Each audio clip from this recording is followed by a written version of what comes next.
Hi, it's Darnell at Way Living Recipes, and this is my 30-day review of the Gourmia Dual Basket Digital Air Fryer.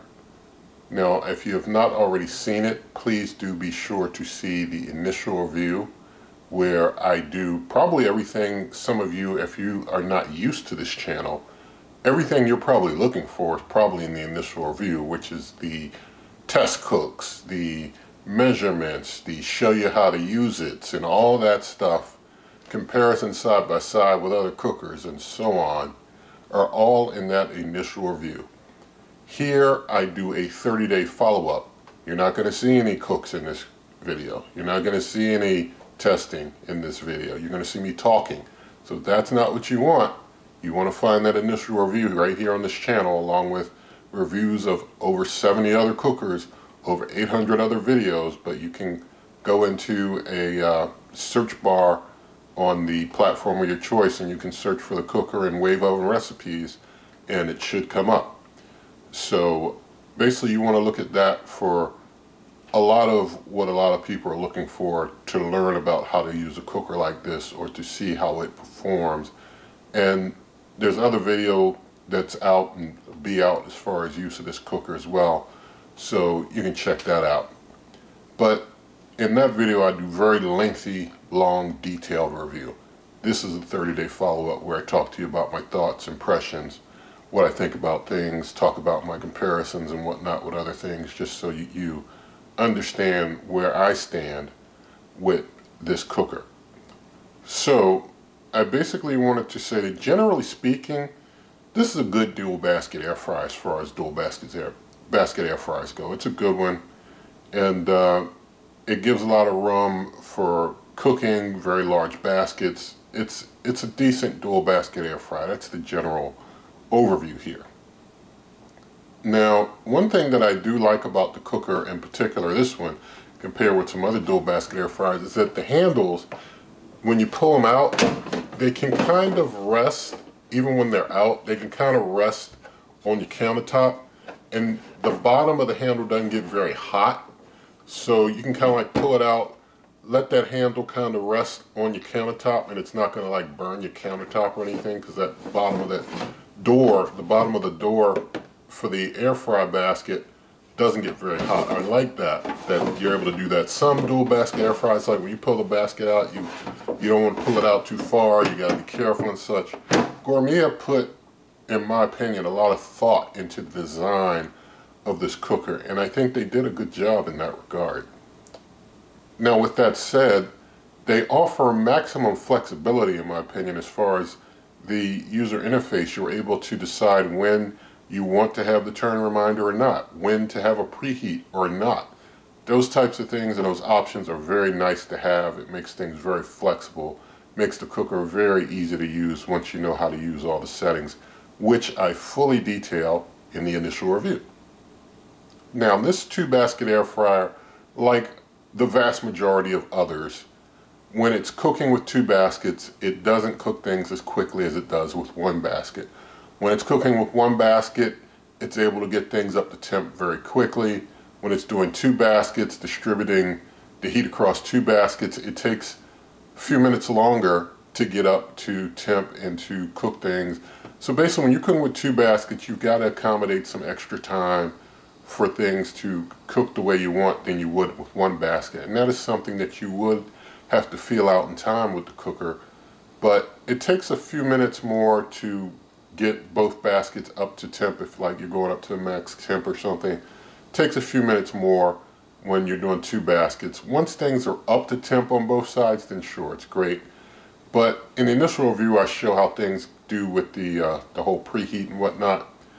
So you just have to remember 2 baskets is going to be a little weaker than 1, but it's nice having the 2-basket option. And one really great thing about this 2-basket air fryer versus other 2-basket air fryers is that the side not being used stays totally cool. I mean, totally cool. You could be running 400 on one side for 10-20 minutes. This side's still going to be very cool on the other side. So if you want to, have something staging on this side, waiting before you start it up, but you don't want it to be getting warm from the opposite side. It's pretty good as far as keeping the heat partition between the two sides. I definitely like that about this one. Now the noise level on this cooker, it's a basket air fryer. So it has some sound to it. It can be heard pretty well as a basket air fryer. I do full sound testing in the initial review, so check that out. But you're going to hear this cooker because it's a basket air fryer. If you want something that's silent, don't buy a basket air fryer. And there are plenty of cookers covered here on the channel that don't make as much noise, and you can check those out. Basically, because I've done so many reviews, and I just say, look at the ones that look like something you like and have a look. Try and find something that works for you. So the heat level in this cooker overall, just generally speaking, compared to other cookers, is very hot, of course, when cooking one side, a little less when two, but it's a very hot end type of cooker. Can really do some real good cooking quick, especially if you're just doing a single basket. As you would expect with a single basket air fryer, it's like that, so it's a good job there. And the user interface is pretty easy to figure out. Once you get used to the sequence of how to do things, things go pretty smoothly. And I do detail how it works in the initial review. Something regarding this display that I want to point out and make clear, because with these touchscreen displays, with a lot of them, the sensitivity varies. Some of them, if you've got like wet hands or cold hands, they don't function as well, kind of like with some cell phones that may not respond as well on the touchscreen depending on the condition of your hands. This one, I never had a problem at all with it recognizing my pressing buttons. No matter the conditions of my hands, it's always been responsive. So the touchscreen that Gourmia put in this one, very responsive, very good touchscreen. Probably, I'd argue, probably the best digital touchscreen I've used in a digital touchscreen cooker that has an all digital, 100% digital touchscreen display. Probably the most responsive, best one that I've seen.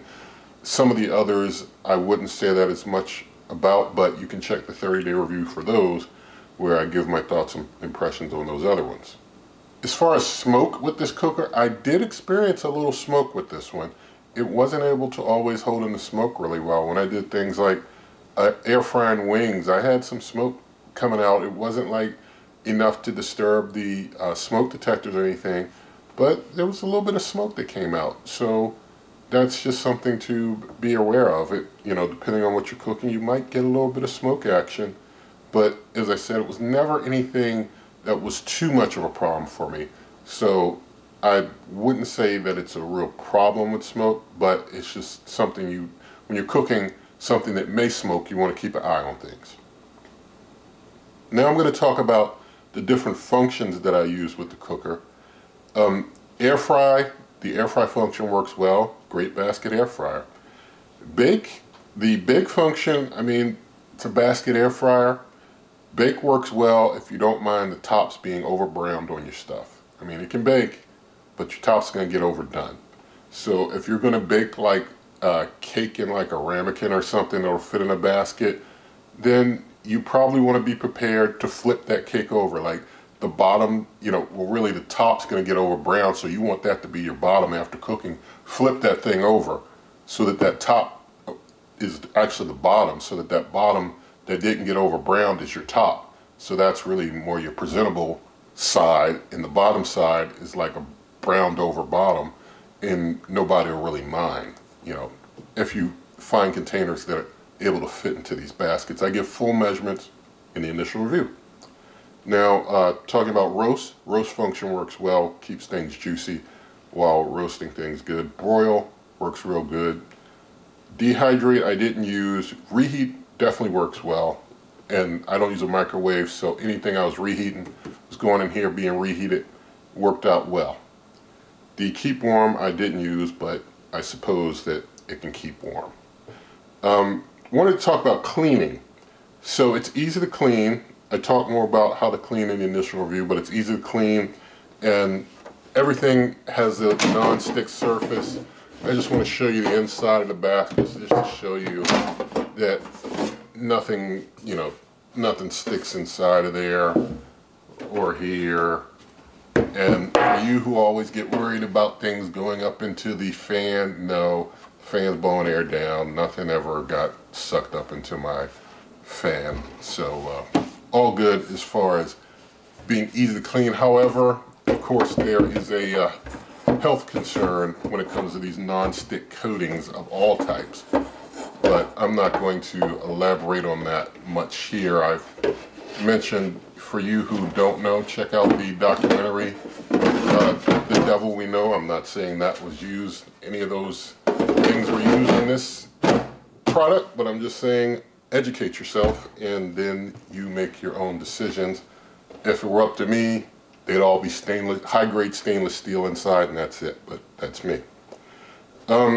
So now I want to talk to you about comparing this with some other cookers. I'm only going to compare with a few. If I don't mention the one that interests you, please look at the videos for the others and make your own decisions. So this Gourmia dual basket versus the Ninja Flex Basket 11 quart. I have to say that I prefer the Gourmia because, as I mentioned in the Ninja Flex Basket review, I didn't like that it can't keep the side not being used totally cool, whereas this Gourmia can. So I do prefer that, and so I like that. Even though the Ninja Flex Basket is a fine cooker that has versatility and all that, and you can see that review for that. Between the two of them, I like being able to say that this side's going to stay cool if I'm not using it until I need to use it. Now, this Gourmia versus the Ninja 10 quart dual basket air fryer. I have to say that I feel like Ninja did a great out the gate dual basket air fryer. I mean, I don't know if anybody did a 2 basket before them, so it was a very innovative thing when they came with it, and they did a great job with the initial. Then they came with the 10 quart, which was really great.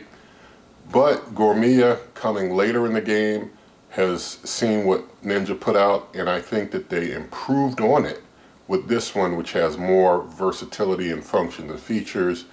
And I think that they just, you know, being able to come later, were able to come out with something that improved upon, in my opinion, what Ninja did. So I do prefer this Gourmia 10 quart dual basket to Ninja's because of that. Now, this Gourmia dual basket versus my present champ of all cookers, the Ninja Combi. There's no contest. The Ninja Combi still wins. Ninja Combi is still my hands down champ. I'm honestly happy to be able to go back to my Ninja Combi because I prefer it to all the other cookers. So, you know, Ninja Combi still wins as far as champ of all cookers in my book. Although this Gourmia is a fine dual basket air fryer, if that's what you're looking for. I'm just a big fan of the Ninja Combi and what it's been able to do for me. And you can see a review of that and all that it can do here on the channel. Be more coming for that as well. So basically that's all that there is for this video and this review. And you can always check out my blog, superwaveovenrecipes.com. I was operating there even before I came on any video platform, so lots of recipes and things there on superwaveovenrecipes.com. Nothing in this video sponsored, nothing given to me, no perks, no associations, affiliations with these manufacturers. I prefer that way. But if you would like to help this channel, there are plenty of ways in the video description, such as my cookbook, merch, membership, donations, link to the Amazon shop where you pay the same price, help the channel, link to buy me a coffee if you want to make donations. If you're watching on YouTube, there's like some super thanks thing you can do to give donations that way. However you want, you know, plenty of options. But with all of that said, if you did like the video, please do give it a thumbs up. Share the video with a friend, leave your comments, subscribe, hit that notification icon, and good eating.